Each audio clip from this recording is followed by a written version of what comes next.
आज हम लोग सॉल्व करेंगे 9th क्लास के चैप्टर ट्राइंगल्स के एक्सरसाइज 7.3 से क्वेश्चन नंबर 1। इस क्वेश्चन में हम लोगों को दिया है triangle ABC and triangle DBC are two isosceles triangles on the same base BC and the vertices A and D are on the same side of BC. If AD is extended to intersect BC at point P, then show that, और यहाँ पर हम लोगों को 4 parts दे रखे हैं prove करने के लिए।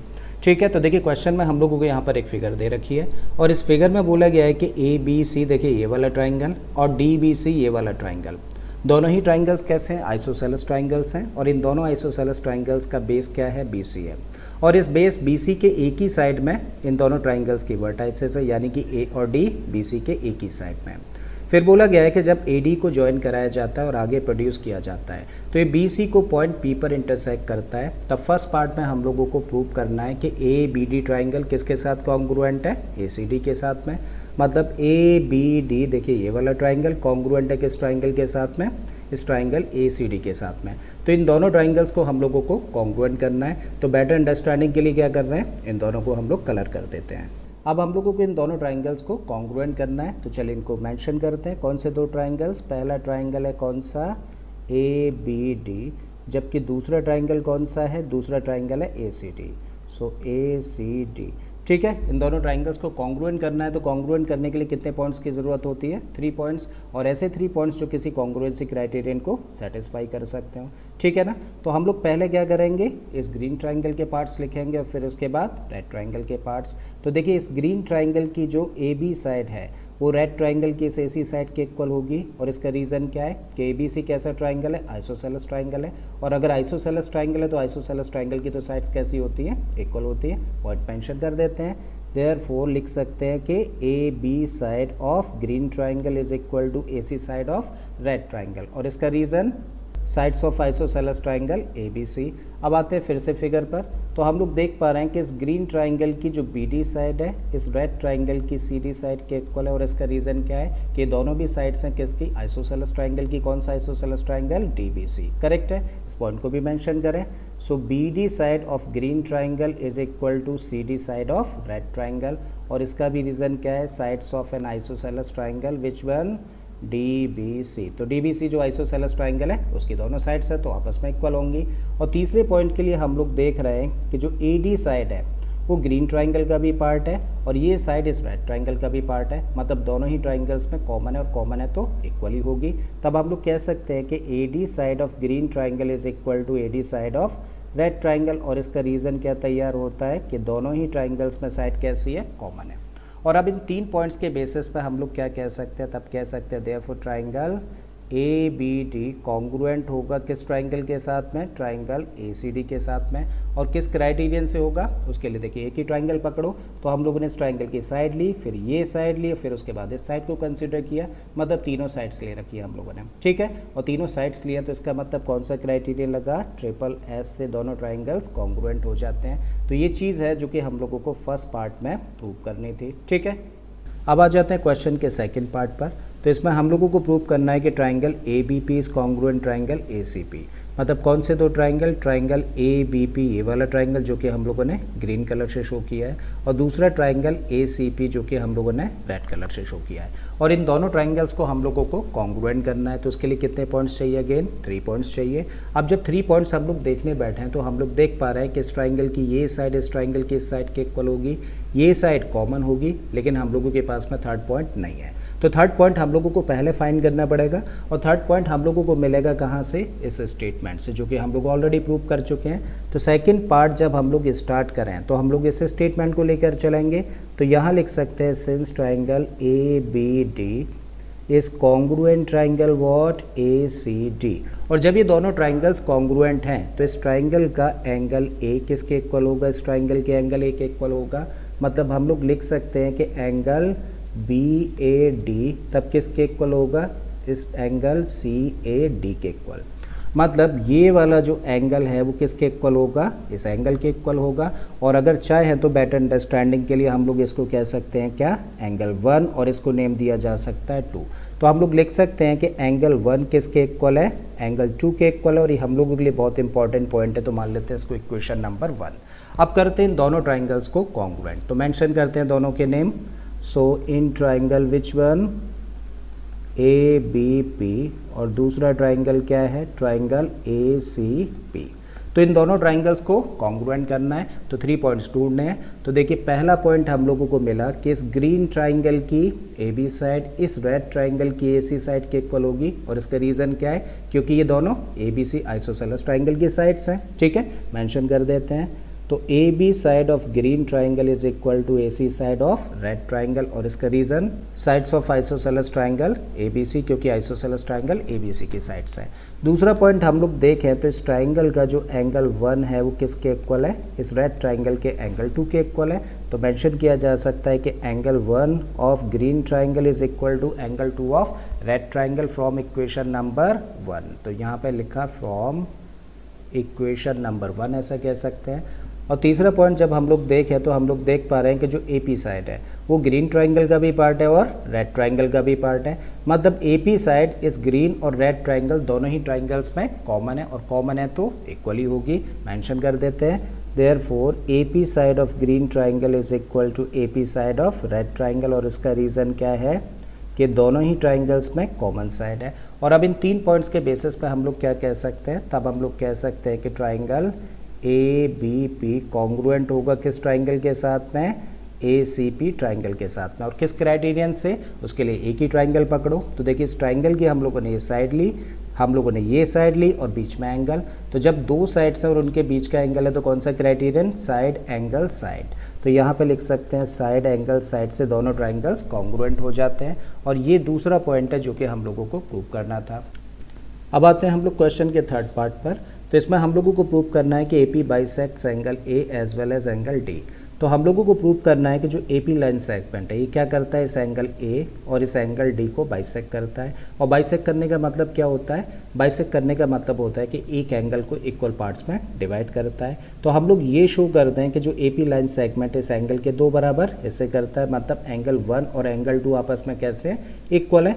तो इतना काफ़ी होगा ये कहने के लिए कि ए पी इस एंगल ए का बाइसेक्टर है। और ये चीज़ तो देखिए इक्वेशन नंबर 1 में हम लोग शो कर चुके हैं ना कि एंगल 1 किसके इक्वल है, एंगल 2 के इक्वल है, राइट। तो इसका मतलब हम लोगों को ये शो करने की ज़रूरत नहीं है कि ए पी इस एंगल ए का बाइसेक्टर है, ऑलरेडी हम लोग कर चुके हैं। हमें सिर्फ काम करने की कहाँ ज़रूरत है, यहाँ पर हमें शो करना है कि ए पी इस एंगल डी का भी बाइसेक्टर है। तो उसके लिए क्या शो करते हैं, हम लोग शो करते हैं कि ये एंगल और ये एंगल आपस में कैसे हैं, इक्वल हैं। और जब इन दोनों एंगल्स को इक्वल शो कर देंगे तो इतना काफ़ी होगा कहने के लिए कि ए पी इस एंगल डी को भी बाइसेक्ट करता है। ठीक है, तो ये चीज़ करने के लिए हम लोग कहाँ पर जा रहे हैं, इस स्टेटमेंट पर जा रहे हैं। तब हम लोग क्वेश्चन को स्टार्ट कर रहे हैं यहाँ से। तो सिंस क्या दिया है हम लोगों को कि triangle A B D is congruent triangle what, triangle A C D, दोनों ट्राइंगल्स कैसे हैं, कॉन्ग्रुएंट। और हम लोग प्रूव भी कर चुके हैं जब ये दोनों ट्राइंगल्स कॉन्ग्रुएंट हैं तो इस ट्राइंगल का जो एंगल डी होगा इस ट्राइंगल के एंगल डी के इक्वल होगा by C P C T. तो इस एंगल का पूरा नाम लिखें तो इसका पूरा नाम होगा angle A D B is equal to, इस ट्राइंगल में इस एंगल का नाम होगा एंगल ए डी सी।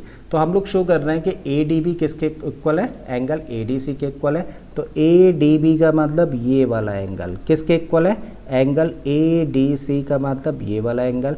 तो ये दोनों एंगल्स आपस में कैसे है, इक्वल है, ऐसा हम लोगों ने शो कर दिया, करेक्ट है। और जब ये दोनों एंगल्स आपस में इक्वल हैं किस रीजन से हैं, सी पी सी टी की वजह से है। ठीक है, जब ये दोनों एंगल्स आपस में इक्वल हैं तो इन दोनों एंगल्स को अगर इक्वल क्वांटिटी से सब्ट्रैक्ट करेंगे तो जो रिमाइंडर्स बचेंगे वो भी कैसे होंगे, इक्वल होंगे। तो उसके लिए हम लोग क्या कर रहे हैं, इन दोनों एंगल्स को 180 में से माइनस कर रहे हैं, और माइनस करेंगे तब भी ये दोनों कैसे रहने वाले हैं, इक्वली रहने वाले हैं। ठीक है, तब इसको लिखा जा सकता है therefore 180 degree minus angle A D B किसके इक्वल होगा, तब इक्वल होगा 180 degree minus angle A D C, correct है भाई। और 180 डिग्री देखिए अगर मैं आप लोगों से कहूँ इस एंगल का मेजरमेंट कितना होगा तो आप कहेंगे 180 डिग्री, स्ट्रेट लाइन के ऊपर एंगल है, ठीक है ना। और इस एंगल में से अगर इस एंगल को सब्ट्रैक्ट कर दिया जाए, देखो यहाँ से यहाँ तक इस एंगल को सब्ट्रैक्ट कर दिया जाए, ये वाला पार्ट जो मैंने अभी शेड किया है, तो 180 यानी कि इस पूरे एंगल में से इस पार्ट को सब्ट्रैक्ट कर दिया जाए जो कि मैंने शेड किया है, तो क्या बचा रह जाएगा, देखिए ये वाला पार्ट बचा रह जाएगा। क्या नाम है इस पार्ट का, एंगल बी डी पी रख सकते हैं, तो इसके प्लेस पर रख सकते हैं angle B D P and this equal to 180 degree minus angle A D C. तो देखिए इस एंगल का मेज़रमेंट कितना होगा, पूरे का होगा 180 डिग्री। और इसमें से अगर इस पार्ट को माइनस कर दिया जाए जो अभी अभी शेड किया है, तो कौन सा एंगल बचा रह जाएगा, ये वाला, ठीक है। और इस एंगल का नाम क्या है, angle CDP। So this equal to angle CDP। और बेटर अंडरस्टैंडिंग के लिए इसको नेम दे देते हैं, चलिए एंगल 3, और इसको क्या देते हैं, एंगल 4। तो यहाँ पे हम लोग लिख सकते हैं क्या कि angle 3 equal to what, angle 4। और जब एंगल 3 और एंगल 4 आपस में इक्वल है, और इसको चलो इक्वेशन भी मान लेते हैं, इक्वेशन नंबर 2। तो जब ये दोनों एंगल्स आपस में इक्वल है तो भाई AP क्या हुआ, इस एंगल का बाइसेक्टर हो जाता है, करेक्ट है। तो अब हम लोग क्या कह सकते हैं, बाई इक्वेशन नंबर 1 एंड 2। तो इक्वेशन नंबर 1 और 2 के बेसिस पे क्या कह सकते हैं, हम लोग कह रहे हैं कि एंगल 1 2 के इक्वल है, मतलब ये वाला एंगल इसके इक्वल है। और फिर कह रहे हैं कि ये एंगल इसके इक्वल है, मतलब AP एंगल A और एंगल D का बाइसेक्टर हो गया। पॉइंट मेंशन कर देते हैं, AP bisects angle A as well as angle D। और यही चीज़ हम लोगों को थर्ड पार्ट में प्रूव करनी थी, ठीक है। अब आते हैं हम लोग देखिए फोर्थ पार्ट पर। तो यहाँ पे हम लोगों को क्या शो करना है, हम लोगों को शो करना है कि AP is perpendicular bisector of BC। तो AP क्या है, इस BC का परपेंडिकुलर बाइसेक्टर है। तो देखिए परपेंडिकुलर बाइसेक्टर कहने का मतलब क्या है, परपेंडिकुलर बाइसेक्टर कहने का मतलब है कि जो AP लाइन सेगमेंट है वो BC को 2 बराबर हिस्सों में बांटता है। मतलब हम लोग शो कर दें कि BP किसके इक्वल है, CP के इक्वल है। साथ में हम लोग शो कर दें कि ये वाला जो एंगल है कितने डिग्री का है, 90 डिग्री का। तो इतना काफ़ी होगा कहने के लिए कि AP इस BC का परपेंडिकुलर बाइसेक्टर है, ठीक है। तो चलिए उसके लिए हम लोग आते हैं किस स्टेटमेंट पर, हम लोग आते हैं इस स्टेटमेंट पर। इसको एक बार मेंशन करते हैं। तो फोर्थ पार्ट अब हम लोग कर रहे हैं और इस स्टेटमेंट को एक बार लिख लेते हैं। तो ट्राइंगल ABP कॉन्ग्रुएंट है किसके साथ, ट्राइंगल ACP के साथ में, ऑलरेडी हम लोग प्रूव कर चुके हैं। अब जब ये दोनों ट्राइंगल्स कैसे हैं, कॉन्ग्रुएंट है, तो फिर कॉन्ग्रुएंट है तो इस केस में देखिए BP side of this triangle must be equal to CP side of this triangle. So this imply कि BP side of this triangle must be equal to CP side of this triangle. और इसको मान लेते हैं हम लोग equation number 3। बड़ा important point है, यही शो करना था कि BP किसके इक्वल है, CP के इक्वल है। तो हम लोगों ने ये तो शो कर दिया कि AP बाइसेक्ट करता है। अब हम लोगों को क्या और शो करना है कि एंगल 90 डिग्री का है, ठीक है। तो उसके लिए हम लोग क्या कर रहे हैं, देखिए हम लोग इसी स्टेटमेंट का फिर से यूज़ कर रहे हैं। और हम लोग कह सकते हैं कि इस ट्राइंगल का एंगल P किसके इक्वल होगा, इस ट्राइंगल के एंगल P के इक्वल होगा। सो दिस इम्प्लाई कि angle APB must be equal to what, angle APC, correct है। तो ये किसकी वजह से लिखा हम लोगों ने, CPCD की वजह से, और ये भी किसकी वजह से, CPCD। तो ये दोनों पॉइंट्स हम लोगों ने CPCD की वजह से मेंशन करें। अब हम लोग क्या कह सकते हैं, देखो APB है ना, तो APB ये वाला एंगल, और इसको अगर हम लोग 5 कह दें इजी अंडरस्टैंडिंग के लिए, और इस एंगल को हम लोग कह दें 6, तो हम लोग कह सकते हैं कि एंगल 5 किसके इक्वल है, एंगल 6 के इक्वल है। और इसको मान लेते हैं हम लोग पॉइंट नंबर 4। अब हम लोग देख रहे हैं कि एंगल 5 और एंगल 6 तो ये तो लीनियर पेयर में, मतलब इन दोनों का सम कितना होना चाहिए, इन दोनों का सम तो 180 डिग्री होना चाहिए। इस पॉइंट को हम लोग यहाँ लिख देते हैं। बट अब हम लोगों ने लिखा कि एंगल 5 प्लस एंगल 6 का सम तो भाई कितना होगा, 180 डिग्री। और इसका रीज़न क्या है कि दोनों लीनियर पेयर में। और क्योंकि एंगल 5 किसके इक्वल है, 6 के इक्वल है, तो 6 की जगह पे क्या रखा जा सकता है, एंगल 5 तो रख देते हैं यहाँ पे। तो एंगल 5 तो देखो एज इट इज़ रखा, और 6 की जगह पे रख दिया angle 5, and this equal to what, 180 degree. तो एंगल 5 प्लस एंगल 5 कितना हो गया, ये बन गया 2 angle 5, and this equal to 180 degree. और जस्ट क्या करें, इस 2 को ट्रांसपोज करते हैं। तो एंगल 5 कितना हो गया, 180 डिग्री अपॉन 2, कैंसिल आउट किया तो 90 डिग्री। मतलब एंगल 5 कितना निकल आता है, 90 डिग्री का। तो आपने क्या शो कर दिया कि एंगल कितने डिग्री का है, 90 डिग्री का। और इसको भी मान लेते हैं इक्वेशन नंबर 5। तो अब हम लोग कह सकते हैं from equation number 3 and from equation number 5, जब इन दोनों इक्वेशंस को एक साथ देखने का काम करें तो हम लोग देख पा रहे हैं कि this line segment is equal to this line segment, and this angle is 90 degree, ठीक है। थोड़ा सा स्पेस प्रॉब्लम है, यहाँ मेंशन कर देता हूँ। तो by equation number 3 and what 5, तो इन दोनों इक्वेशंस के बेसिस पे हम लोग क्या कह सकते हैं, हम लोग कह सकते हैं कि AP BC का परपेंडिकुलर बाइसेक्टर है, ठीक है। So therefore AP is the perpendicular bisector of BC। तो मुझे उम्मीद है स्टूडेंट्स कि आप लोगों के क्वेश्चन अच्छे से समझ आ गया होगा। अगर ऐसा है तो प्लीज़ वीडियो को लाइक कर दें, चैनल को सब्सक्राइब कर लें और बाकी किसी तरीके के क्वेश्चंस के लिए प्लेलिस्ट में चले जाइए। ऑलरेडी इस तरीके के बहुत सारे क्वेश्चंस मैंने अपलोड किए हैं। मैं फिर से आता हूँ एक नए क्वेश्चन, एक नए कॉन्सेप्ट के साथ में। Till then keep learning and thank you for watching this video.